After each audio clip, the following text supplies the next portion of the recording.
시간이 없어서 내가 이제 중도를 조금 이해하고 이렇게 한 경험을 한번 말씀드리면은 제가 이제 각하사 위에 동암이라는 데서 그때 혼자 살았어요. 근데 그날은 이제 부처님 앞에서 자선을 하고 있는데 너무 피곤해요. 그래서 대중이 있으면 절대 못 그러는데 내 혼자 살았으니까 꼬마 뒤로 벌렁 누워버렸어요. 자복 위에서 그냥 누웠는데 누워서 이렇게 보니까 부처님이 탁자에서 이렇게 나를 내다보고 계시는 거예요. 너무나 황송해. 부처님 바로 앞에서 그렇게 누워요. 그래서 일어나가 이제 그 위에 작은 방이 있어요. 그걸 우리는 제대방이라고 하는데 거기 가서 누웠는데 그때 내가 동암에 올라온 지가 며칠이 안 돼요. 그래서 큰 방만 청소하고 이제 부엌만 청소하고 웃방은 청소를 안 했던 것 같아요. 그러니까 내가 그 책을 못 봤죠. 그래 누워서 보니까 내 머리만 책이 한 권 있는 거예요. 그래 그 책을 이제 이렇게 들고 이렇게 그냥 무심코 이렇게 드셨어요. 드셨는데 그게 지금 이제 내가 그 후에 보니까 정과 해가 둘이 아니다는 거. 이제 우리가 이제 깜깜한 거는 이제 아무것도 안 보이는 것은 아까 입정한 그 정의는. 그리고 우리가 지금 듣고 보고 하는 거. 이게 내가 손바닥, 손등 자꾸 얘기하거든요. 이게 정이라면 이건 해거든요. 우리가 듣고 보고 하는 거. 이게 이제 정의 불이품이라는 제목이 있는 그 구절이 있습니다. 거기에서 정과 해가 하나가 돼도 우리는 하나가 되면은 그때 나는 하나가 되면은 이제 그게 견성이다고 생각하고 공부하고 있을 때요. 하나가 돼도 비도다. 도가 아니다라고 써있는. 그러네 내 이 생각, 평소 생각하고 너무나 다른 내용이기 때문에 내가 깜짝 놀래가지고 그 다음 글을 읽었어요.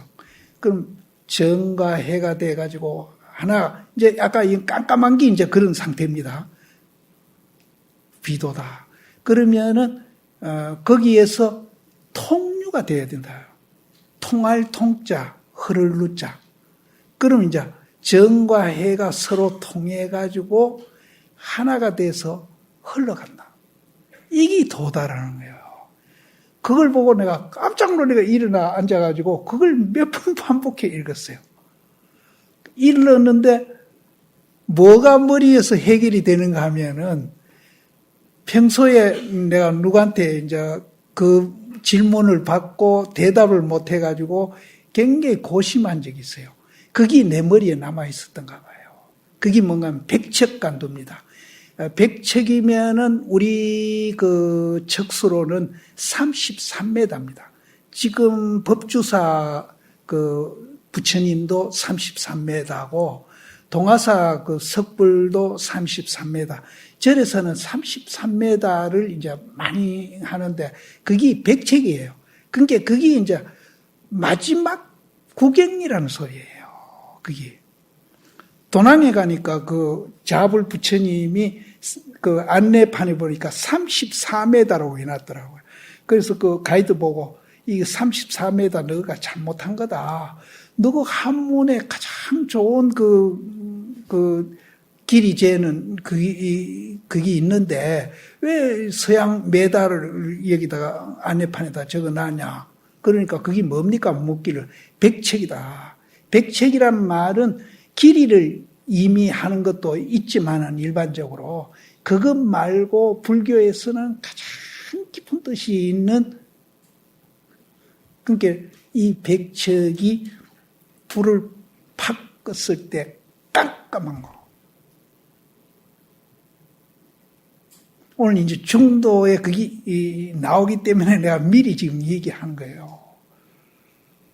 그래서 그 33m 되는 짱대 위에가 그 공간이 뭐 얼마나 되겠습니까? 공간이 있기는 한지 모르죠. 거기에서 진일보 뛰어내려야 해요. 진일보 걸어가라는 거죠. 그래서 정의 불이품에서 정과 해가 하나가 돼가지고 통할 통자, 흐를 유자, 통에 흘러야 도다라는 소리에 저는 백척간도 진보가 뭔지 그게 이해가 된 거예요. 그때서 비로소 저는 중도를 이해를 했습니다. 그래가지고 그때 해제 때, 이건 너무 긴데 생략해야 돼. 해제 때에 스님들 이제 그 해제하고 모임이 있었어요.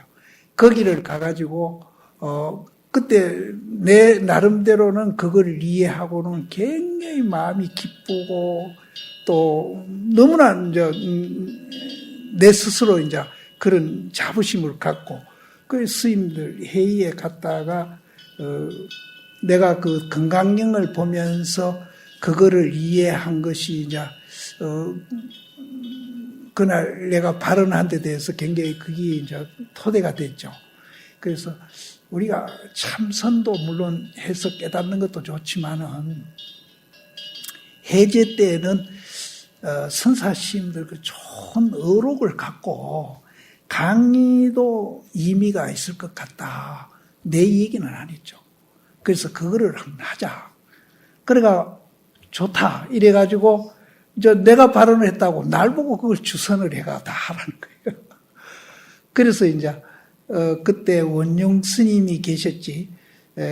그러면은 해제 때 어떤 의록 가지고 우리가 강의를 하고 공부하면 좋겠느냐. 성철 스님도 한번 비울 겸 우리가 말씀 한번 드리러 가자. 이래가 한 7, 8명이 갔습니다. 그래서 노장님한테 그 얘기를 드렸더니 너무나 좋아하시는 거예요. 당신도 이 100일 보면 한참 후의 일이죠. 너무나 좋아하시는 거예요. 그래서 우리가 뭐를 강의했으면 좋겠습니까? 하니까 6조 단경을 하면 좋겠다. 그래서 이제 거기서 6조 단경이 결정된 거예요. 결정돼 가지고 이제 그때 종종 한 서암 스님이 이제 강의를 맡고 이렇게 했는데 그래서 지금 성철심이 그 6조 단경 도남봉 번역된 것이 그게 계기입니다. 그래서 그거 보면 앞에 지침서가 나와요. 그 몇십 장 나옵니다. 그때 그걸 만들어 놓고 원용심을 통해서 날 이제 부산에 있는데 올라오라고 그러시더라고요. 그래 올라갔죠. 올라가니까 그거를 주시면서 그때는 번역이 안 됐을 때 지침서 그걸 주시면서 강의를 주선한 사람이니까 이거 읽어보고 이해 안 되는 거 있으면 올라와서 물으라고 그러시더라고요. 그래서 그걸 갖고 내려가서 이제 큰절에서 원용심하고 한 이틀 책상 놓고 그 지침서를 다 읽었어요. 읽었는데 별로 이해 안 되는 게 없었어요. 그래서 노장님한테 이제 이해 안 되는 거 없나 그러길로 그럼 뭐 별 이해 안 되는 건 없습니다. 이해됩니다. 그래가지고 이제 천무인은 한 30분 얘기하자고 하시더니 한 2시간 넘게 하시더라고요. 그래서 나는 성철씨한테 여비도 얻었어. 그때 10만 원이 큰 돈이에요. 원영심이 여비를 날 주도 스님이 무슨 돈이 있다고 날 여비 주노 하니까 이건 내가 주는 게 아니라 노장님이 주는 거라. 그래서 내 얘기가 그래? 그러면은 이 돈을 포고해놔야 되겠다. 그런 얘기를 하고 이제 얼마 안 있다가 행사에서 이제 제1회 선화자 대회를 그때 한 500명 가까이 왔습니다.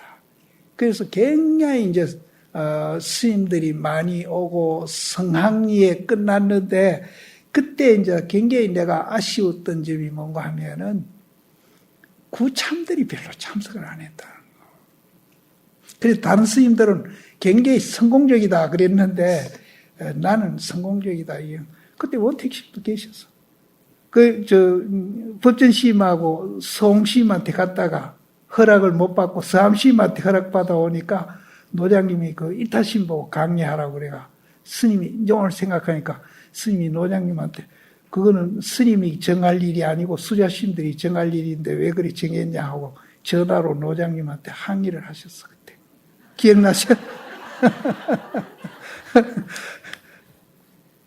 그래서 저는 이제 이 어록 강의할 때마다 이제 그때 그 생각이 났는데 그래서 먼저도 내가 얘기했지만 정말로 내가 이 100일법문 강의할 때 참석 못한 것이 굉장히 이제 유감스럽고 지금도 나는 그냥 참선 하도만 들고 참선해서 깨치는 분도 있겠죠. 있는데 다수 다수 사람들은 어록 공부를 그래도 좀 해야 한다고 생각합니다. 그래서 여러분들도 이제 이 백일법문 공부를 하고 나면은 이제 정도에 따라서 좀 차이는 있을 겁니다. 아, 불교가 이런 것이구나. 이렇게 좋은 것이구나. 이렇게 이제 생각이 들어서 정말로 스스로 누가 권해서가 아니고 내가 불교 공부를 해봐야 되겠다. 그 불교 공부가 이제 참선일 수도 있고, 봉사일 수도 있고, 또 어록 경전 볼 수도 있고, 여러 가지가 있습니다. 그래서 그 여러 가지가 이해를 깊이 해서 일상생활에 영향이 미쳐야 됩니다. 그래야 그게 오랫동안 지속이 되고, 또 그것이 자꾸 이제 커가고 발전합니다. 그럼 커가고 발전할수록 이제 이해가 이제 깊이 되는 거죠. 그렇게 할수록 이제 내가 내 모습이 변해가는 것을 보면서 이제 행복감을 느끼는 겁니다. 그래서 저는 이제 그 동암에서 그 육조단경 보면서 통유라는 말에서 제가 충도를 이해해가지고 그걸 갖고 지금까지도 내가 이제 내 생활에 그게 이제 하나의 중심이 되어 있죠. 중심이 되고 또 이런 이제 어록도 강의하고 이제 나름대로 이제 그래도 불교적인 삶을 산다고 하는데 부처님이나 옛날 도인에 비하면은 뭐 100분의 1도 안 되죠, 사실은. 너는 어째서 나에게 절을 하느냐? 이제부터는 다시 천하 노화상들의 말을 의심하지 않겠습니다. 이 덕산 스님이 경전이나 이런 거 안 보고 남방에서는 무식한 선사들이 이제 도인이 됐다고 이제 큰 소리들 하니까 내가 혼내주겠다 하고서 내려온 거거든요. 그래서 이제 여기서 이제 자기가 깨닫고 나서 이제부터는 다시 천하 노화상들의 말을 의심하지 않겠습니다. 그 다음날 덕산 스님이 금강경 소초를 법당 앞에서 불살라 버리고 말했습니다. 사실은 불살라 버리를 안 해도 되거든요.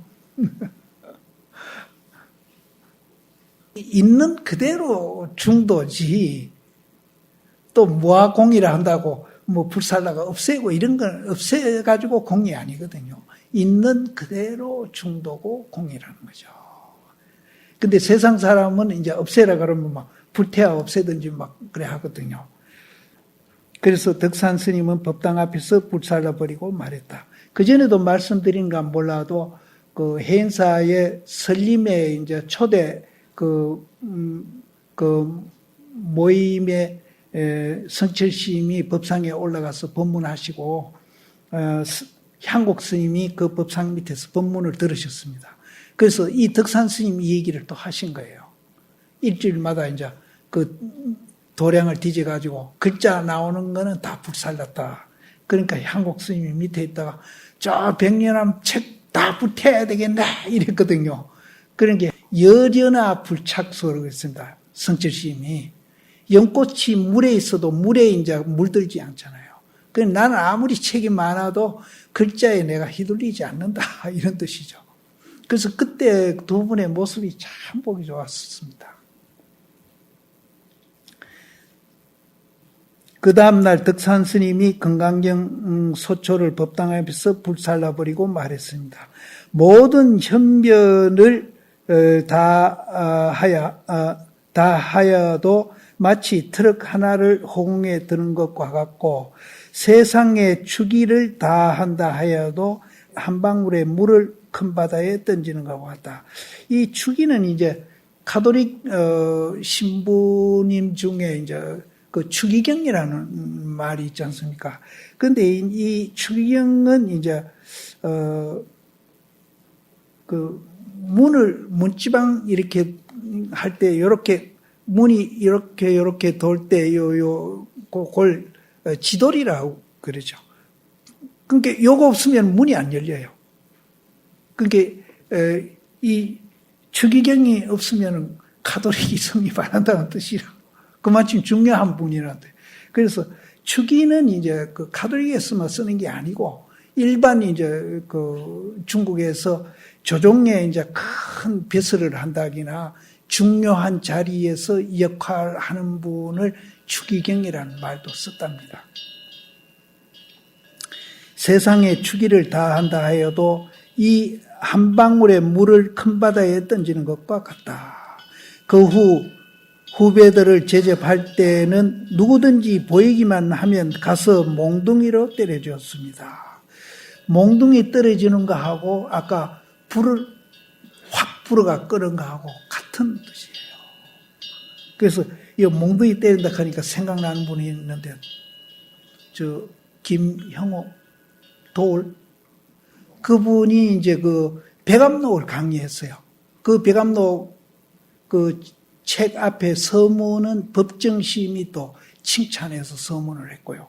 그래서 그 백암록이 며칠까지 하다가 다 못하고 말았는데 그까지 자기가 이제 기록을 해가지고 책을 만들었는데 그 책 이름이 섹스피어와 해능입니다. 그 책 이름이.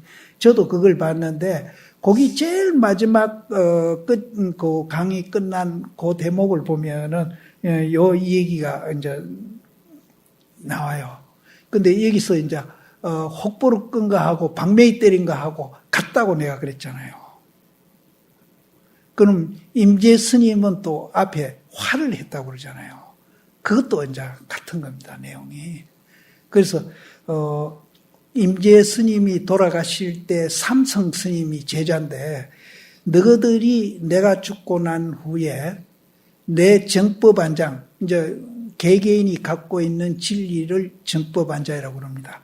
이 정법안장을 잘 개성 발전을 해야 된다. 이렇게 이제 말씀을 하니까 삼성 스님이 돌아가시더라도 이 세상에 안 계시더라도 스님의 그 정법안장을 우리가 유지 발전을 잘 하겠습니다. 그렇게 대답을 했어요.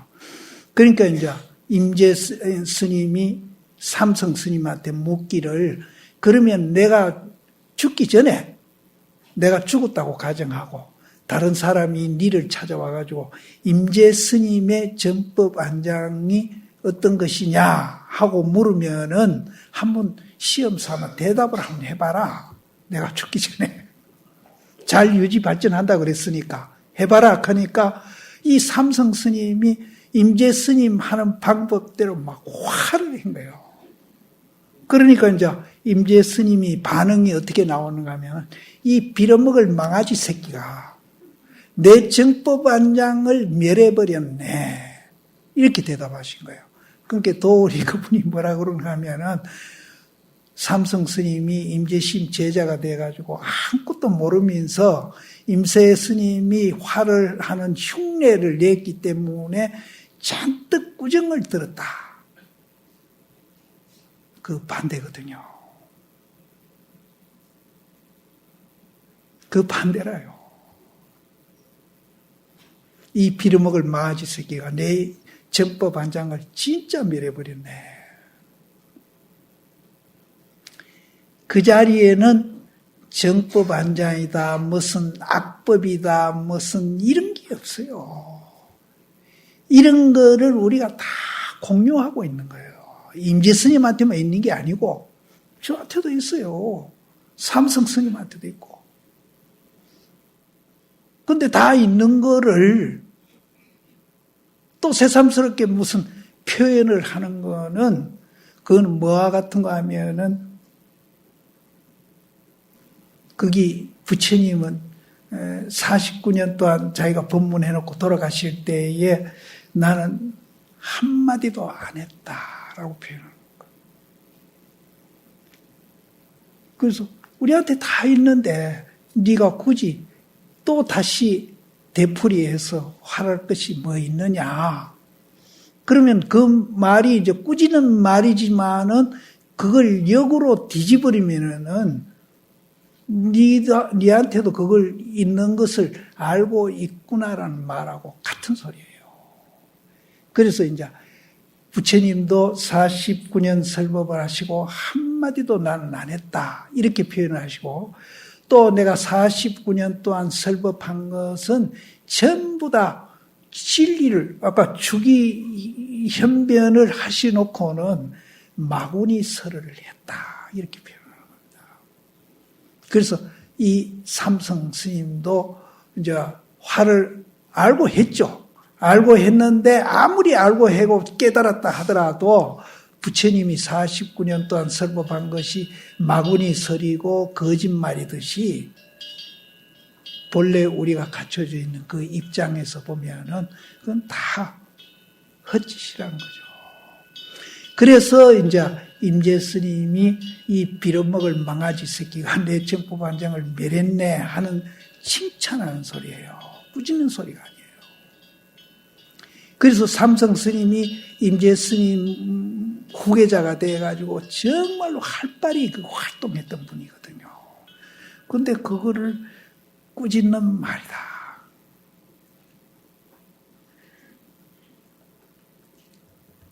그러니까 여기에서 이제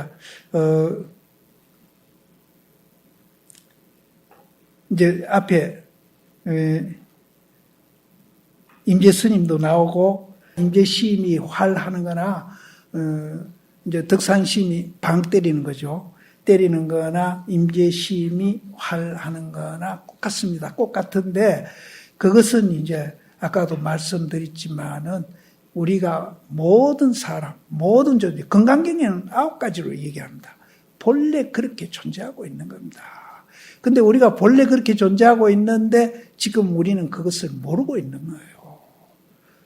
그래서 지금 이제 이런 글이나 책을 통해서 무엇을 만드는 게 아니고 있는 것을 발견하시라는 겁니다.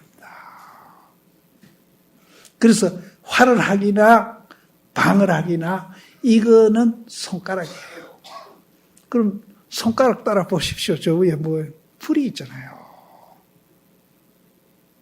그래서 부처님은 이제 이 불을 이제 달로 이제 얘기했죠.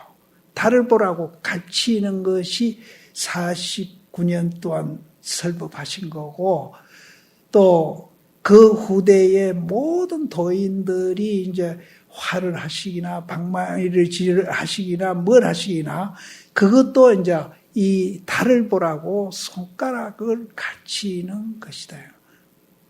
그걸 진리로 보면 이것을 이제 불교에서는 방편이라는 말을 씁니다. 그래서 오늘 우리도 이제 중도 얘기하는 거는 이 손가락을 통해서 자기 부처를 이제 보라는 거죠. 뭐 자기 부처라 해도 좋고 자기한테 있는 중도를 보라는 겁니다. 그 후 후배들을 제접할 때는 누구든지 보이기만 하면 가서 몽둥이로 때려 주었습니다.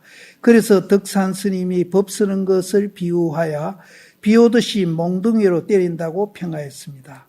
그리고 일주일에 한 번씩 대중방을 뒤져 책이란 책을 모조리 찾아내어 불살라 버리고 하였습니다. 이와 같이 우리도 참선에 신심을 내어 자성을 바로 깨치도록 노력합시다. 그럼 이분이 심심해서 책을 뒤져가지고 불살낸 게 아니거든요. 이 손가락을 없애고 바로 달을 보라는